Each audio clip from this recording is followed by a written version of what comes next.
നമസ്കാരം. മുഖ്യമന്ത്രിയുടെ ഇലക്ഷൻ പ്രചരണം ഇന്ന് ആരംഭിക്കുകയാണ്. കണ്ണൂരിലെ ധർമ്മടത്തു നിന്നാണ് ആരംഭിക്കുന്നത്. കണ്ണൂരിലെത്തി അദ്ദേഹം ധർമ്മടത്തേക്ക് പോകുന്നത് ഒരു റോഡ് ഷോയോട് കൂടിയാണ്. ആരും ഇത് കാണാനില്ല എന്നുള്ളതാണ് ഈ റോഡ് ഷോയുടെ ഏറ്റവും പ്രധാനപ്പെട്ട പ്രത്യേകത. അതായത് ഒരു മനുഷ്യൻ ഇടയ്ക്കെന്തോ വന്ന് ഇറങ്ങി നോക്കുന്നുണ്ടായിരുന്നു. ഇറങ്ങി നോക്കിയപ്പോൾ അത് മുഖ്യമന്ത്രിയുടെ വാഹന പ്രചരണ ജാഥയാണ്, ഒരു റോഡ് ഷോയാണ് എന്നുള്ള കാര്യം മനസ്സിലാക്കിയപ്പോൾ അദ്ദേഹം വീടിനുള്ളിലേക്ക് കയറി പോകുന്ന ഒരു സാഹചര്യവും കൂടെ ഇതിനിടയിൽ നമുക്ക് കാണാൻ പറ്റും.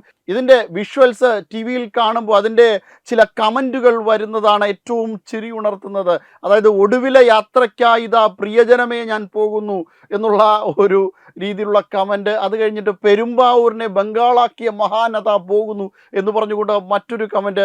ഇങ്ങനെ കമൻറ്റുകൾ കൊണ്ട് നിറയുകയാണ്, തമാശ കമൻറ്റുകൾ കൊണ്ട് നിറയുകയാണ് മുഖ്യമന്ത്രിയുടെ ഈ ലൈവ് പ്രചരണ ജാഥ ഇപ്പോൾ ടെലികാസ്റ്റ് ചെയ്യുമ്പോൾ കാണാൻ കഴിയുന്നത്. അങ്ങനെ ഓരോ ആൾക്കാരാലും വെറുക്കപ്പെട്ട മുഖ്യമന്ത്രി എന്നൊരു ഖ്യാതി കൂടി അദ്ദേഹത്തിന് വരും എന്നാണ് ഇതിൽ നിന്നൊക്കെ നമുക്ക് മനസ്സിലാക്കാൻ കഴിയുന്നത്. ആരും തന്നെ ഇത് കാണാനില്ല, ഒരു പൂച്ചക്കുഞ്ഞു പോലും അതിനെ കാണാനില്ല. ചില അനുഗമിക്കുന്ന കമ്മ്യൂണിസ്റ്റുകാരുണ്ട്, ചില അനുഗമിക്കുന്ന CPM-കാരൊക്കെ ഉണ്ട് ഈ ജാഥയിൽ എന്നതൊഴിച്ചാൽ പൊതുജനത്തിൽ നിന്ന് തീർത്തും അകന്നു കഴിഞ്ഞു ഇടതുപക്ഷം. മുഖ്യമന്ത്രിയുടെ നേതൃത്വത്തിൽ, പിണറായി വിജയൻ്റെ നേതൃത്വത്തിലുള്ള ഈ ഭരണം എന്ന് വേണം ഇതിൽ നിന്ന് മനസ്സിലാക്കാൻ. ഇവിടെ ഒരു കപ്പിത്താനുണ്ട് ഇതെല്ലാം താങ്ങാൻ എന്ന് പറഞ്ഞ ആരോഗ്യമന്ത്രിയെ താങ്ങാൻ ഇപ്പോൾ ആള് വേണ്ട ഒരു അവസ്ഥയിലാണ്. വീണ ജോർജ് എന്നതിൽ നിന്ന് മാറി വീണ ജോർജായി കാര്യങ്ങൾ മാറിയിരിക്കുന്നു. ഇനി നേരെ ചൊവ്വേ മനസ്സമാധാനത്തോടുകൂടി ആശുപത്രിയിൽ കയറി പോകുവാനായിട്ട് കേരളത്തിൽ നിന്ന് ഒരാൾക്ക് സാധിക്കാത്ത ഒരു അവസ്ഥയാണ്. ഒന്നുകിൽ മേൽപ്പാളി ഇടിഞ്ഞു പൊട്ടി തലയിൽ കൂടി വീണ് ആളിന് മരണമുണ്ടാകും, അല്ലെങ്കിൽ ഇവരെന്തെങ്കിലും കത്രികയോ പൂട്ടോ ഒക്കെ വയറ്റിനുള്ളിൽ തുന്നിക്കെട്ടി വെച്ച് ആൾക്കാരെ പറഞ്ഞു വിടുന്ന സാഹചര്യം ഉണ്ടാകും. ഒന്നുമില്ലെങ്കിൽ മുട്ടുവേദനയുമായി വന്ന ആളിനെ കണ്ണിലെ കൃഷ്ണമണി പോലും ചൂഴ്ന്നെടുത്തുകൊണ്ട് പറഞ്ഞയക്കുന്ന ഒരു സാഹചര്യം തന്നെ ഉണ്ടാകും. ഓപ്പറേറ്റ് ചെയ്ത് തിരിച്ചയക്കുന്ന ഒരു സാഹചര്യം തന്നെ ഉണ്ട്. ആ രീതിയിൽ കേരളത്തിലെ ആരോഗ്യ മേഖല സ്തംഭിച്ചു കഴിഞ്ഞു. ഇനി മറ്റൊരു മേഖല കാണിക്ക കൊണ്ട് അയ്യൻ്റെ കാൽക്കൽ വയ്ക്കുവാനായിട്ട് അയ്യപ്പൻ്റെ സന്നിധിയിൽ കൊണ്ടുവന്ന് വയ്ക്കാൻ പറ്റാത്ത ഒരു അവസ്ഥയാണ് മലയാളി ഭക്തൻ. ഇനി അതടിച്ചു മാറ്റിക്കൊണ്ടു പോകും, സ്വർണ്ണക്കൊള്ള നടത്തും. അങ്ങനെ ഒരു ഭാഗത്ത് കൊള്ളയും മറ്റു ഭാഗത്ത് കൊള്ളിവയ്പും എന്ന് വേണമെങ്കിൽ പറയാം. ആ രീതിയിലാണ് ഈ കാര്യങ്ങൾ മുന്നോട്ട് പോകുന്നത്. ആരോഗ്യ മേഖലയിൽ നിന്ന് രക്ഷപ്പെടുന്ന ഒരേ ഒരാൾ മുഖ്യമന്ത്രി എന്ന് തന്നെ പറയേണ്ടി വരും. കാരണം അദ്ദേഹത്തിന് ഈ പൈസയൊക്കെ മുടക്കിക്കൊണ്ട് നേരെ അമേരിക്കയിൽ പോയി ചെന്ന് ചികിത്സ നടത്താൻ പറ്റുന്ന ഒരു സാഹചര്യമുണ്ട്. പക്ഷേ സാധാരണക്കാരൻ എന്ത് ചെയ്യും? വെന്റിലേറ്ററിൽ കിടക്കുന്ന രോഗിയുടെ മേൽ തീ പടരുന്ന കാഴ്ച. അങ്ങനെ പല രീതിയിൽ നമ്മുടെ ആരോഗ്യ മേഖലയിൽ സ്തംഭനാവസ്ഥയാണ് നേരിടുന്നത്. അങ്ങനെയൊക്കെ നേരിടുന്ന ഒരു സാഹചര്യത്തിൽ എങ്ങനെയാണ് ഈ ഭരണം ഇത്ര നാൾ അതിജീവിച്ചു എന്നത് തന്നെ വലിയ അത്ഭുതമായിട്ട് വേണം കാണാൻ. അങ്ങനെ കേരളത്തിലെ ജനങ്ങളുടെ അവസ്ഥ അത്യധികം പരിതാപകരമായിട്ടാണ് തുടരുന്നത്.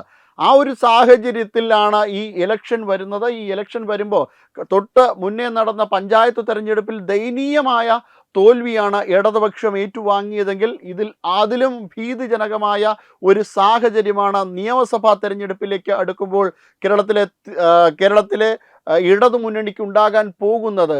ഇടതുമുന്നണിയുടെ പാളയത്തിൽ തന്നെ വലിയ രീതിയിലുള്ള വിമർശനങ്ങളാണ്.